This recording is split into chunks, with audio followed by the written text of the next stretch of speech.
This week, we're going to be talking about something that's really kind of made a huge difference in my life, and that's going to be going to the gym. So, I think this is something that everybody needs to be involved in and should at least be working out in some capacity. So, we're going to talk about a couple reasons why you should be going, and then a couple reasons that could be like a barrier to entry or like a negative, a reason why you're kind of delaying starting. But first, let me know down below if you're working out or how long you've been working out, and if it's something that's changed your life too, or something that you couldn't really get into. So let's start by talking about some of the positives that come when you start working out or going to the gym. And the first one you're going to notice is increased confidence. And this is going to be due to a couple of different factors. The first one being physically. You're going to look better, you're going to be in shape, you're going to begin to grow muscle, or you're going to start becoming leaner, you're going to lose weight if you're somebody who's overweight. So all of those things are going to pair together to make you feel physically more confident.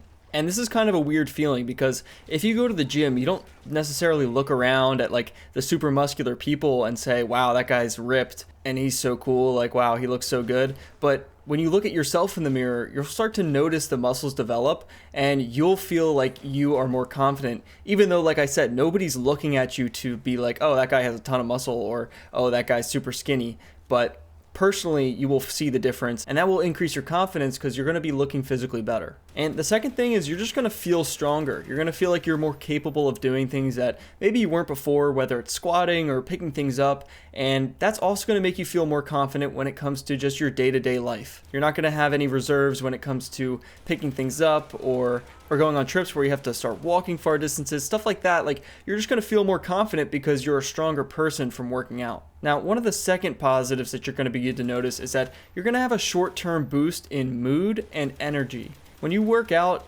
it releases just a ton of positive hormones that are going to make you feel good no matter what you did.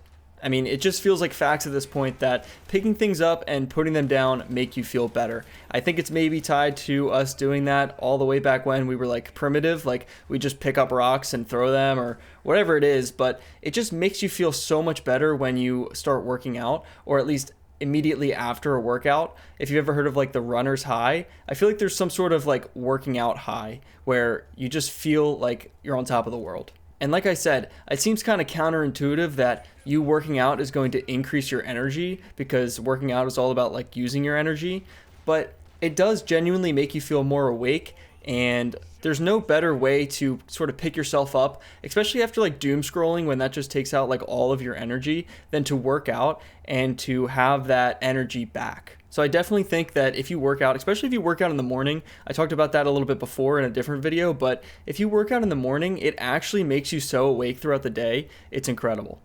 Now, it's not possible for everybody to work out in the morning, but I would highly suggest it. I've kind of been slacking recently. I think daylight savings really messed me up and my ability to wake up at a normal time, but we're still working on that.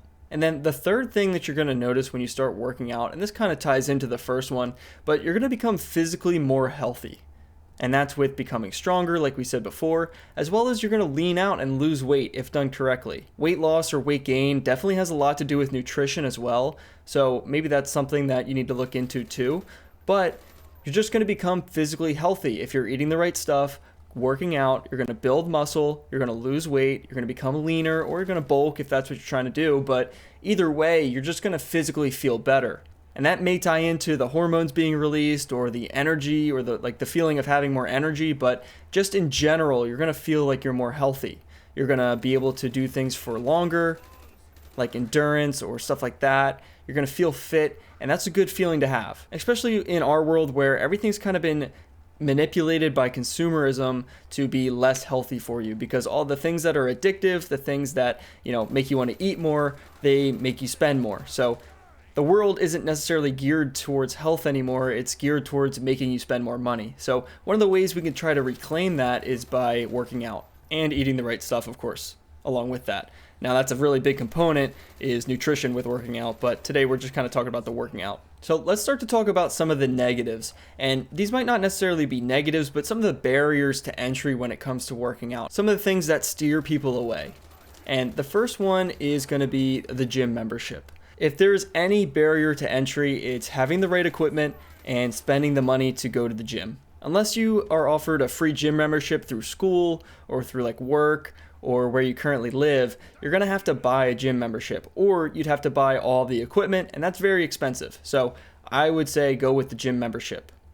Now, there are some cheaper options to this. Like if you go to Planet Fitness, it's $16 a month. Especially if you're newer to working out, you're not really going to notice some of the downsides of Planet Fitness. And they've actually, in my opinion, gotten a lot better recently, but it's only $16 a month. So it's not too much. I wouldn't go for anything like, Lifetime Fitness or LA Fitness, whatever it's called now, where it's like, a really expensive membership, because you just don't need that unless you can afford it, obviously, when you're starting out. But there are cheaper options when it comes to gym membership. As well as, I would argue that being in shape and living a healthy lifestyle are going to save you a lot of money in the long run from medical bills and, from different aches and pains that you would have if you're living that kind of unhealthy lifestyle. I think $16 a month is a pretty good return on your investment when it comes to working out. So I'd argue that gym membership doesn't matter. Now, the second real fear that people have is that they're unsure of where to start. I know that working out is good for me. I want to start doing it, but I don't know how to do it. And that's a really real fear that a lot of people have. So my solution to this would be to start with something simple. So you can use simple splits like, back and biceps and chest and triceps, and then like legs and shoulders. That's a pretty good 3-day split that should get you through every week with, going to the gym a couple times with a couple rest days. And if you don't really know what that means, basically the first one, back and biceps, it means you're going to be working out all of your muscles in your back as well as your biceps. And then chest and triceps, you're working all of the muscles in your chest and your triceps. And then I like to kind of bring together legs and shoulders because legs aren't my most favorite, and I'm kind of limited right now because I have a meniscus tear and I can't really do too many leg exercises like squats or deadlifts. So I like to combine legs and shoulders because a lot of people tend to forget about their shoulders, but you need to work those out if you want to have nice big shoulders. So legs and shoulders for me. I get that's not really telling you the exercises to do, but that should at least be a good starting point. Just look in ChatGPT and type like good exercises to hit your back and biceps or something like that. It would actually probably even give you the splits with like, the days and how you would do it. It's easier than ever to create exercise programs if you don't know what you're doing. I would argue just go look at ChatGPT or any other AI source. Even if you just want to look on Google, they will have exercises for you. Another thing people tend to forget about when they work out, and maybe something that you're gonna wait until you're a little bit more experienced, is working out your core. There's about 4 muscles in your core that you really want to hit on both sides. So, 4 on the left, 4 on the right, that you really want to hit when you're working out your core. So don't forget that, because core is really important when it comes to strength. You can also use other splits, like other common ones are arms. So you're hitting your like backs, tris, and maybe your forearm or whatever. And then you would do chest and back, and then leg and shoulders again. So there's different splits. You don't have to do the ones that I'm talking about here. But again, it's easier to create these plans or to create your split than you really think it is when you can just utilize something like AI. I think in the past, maybe if that wasn't available, sure, this would be a true barrier to entry, but it's easier than ever. Just look up on AI and get started. Now, the third very real fear that people have that's going to stop them from going to the gym is being scared of judgment. And the easiest way to kind of talk this argument down is to say everybody has to start somewhere. The super muscular guy at the gym who's, squatting 400 pounds, benching 300 pounds, they didn't start off by doing that. They started with low weights and worked their way up to this point, and it probably took them multiple years. So you really don't need to do anything crazy. You don't need to do any complex, Olympic lift exercises to start. You just need to start with the machines or some dumbbells, really just simple exercises to get familiar, and then you'll start to build as you go. Now, I'll use myself as an example. When I started working out, I started going with somebody who was pretty experienced and was teaching me a lot. So when we were bench pressing dumbbells, he would be at like 80 pounds, and I would start with like 30-pound dumbbells. If you've ever seen a dumbbell, 30-pound dumbbells are really tiny. But that's all I could do at the time. So now 5-6 years later, I can rep out 75-pound dumbbells. We all have to start somewhere. And yeah, nobody's looking at you as well when you're in the gym. Like if you're doing something really crazy, like you see those videos of people at Planet Fitness, like just totally misusing the equipment, nobody's going to care what you're doing. Like, it's a gym. Everybody's focused on themselves. Everybody's looking at themselves flex in the mirror. I promise you, nobody is going to judge you unless you're doing something really stupid. But I get it. That's a totally real fear to have. And the only way you're going to break that is by going to the gym and becoming comfortable with lifting. Now, the fourth negative or fourth barrier to entry is a very real one and arguably probably the hardest one to overcome.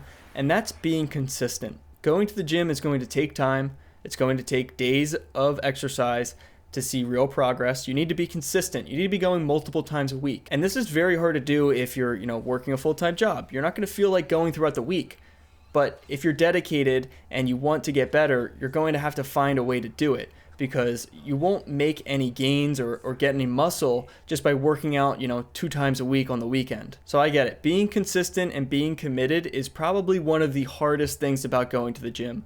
And it is time consuming as well. Now, I like to argue that your workouts should be quality over quantity.